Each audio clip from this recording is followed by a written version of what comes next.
Hello বন্ধুরা, আজকে আমরা তৈরি করছি পাস্তার রেসিপি। প্রথমে একটা বাটিতে জল নিয়ে নেব, জলতে তেল দিয়ে দিব। তেল দেওয়ার পর পাস্তা ঢেলে দিব। পাস্তা দেওয়ার পর নুন দিয়ে দিব। তারপর ভালো করে সিদ্ধ করে নিব।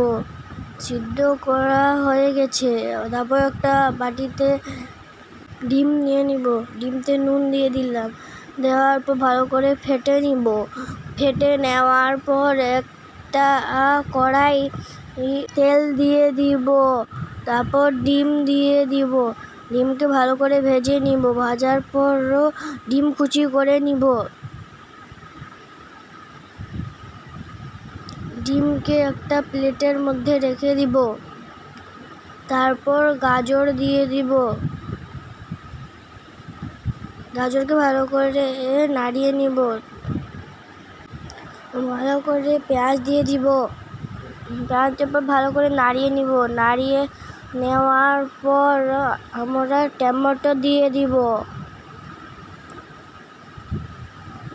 ভালো করে ভেজে নিব। নুন দিয়ে দিব। জল দিয়ে দিলাম।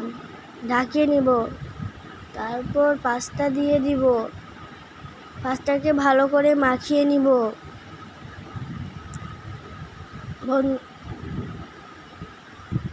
তারপর পাস্তা মশলা দিয়ে দিব।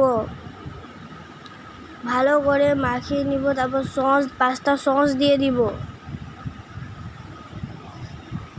তারপর চিলি দিয়ে দিব। তারপর সয়া সস দিয়ে দিব।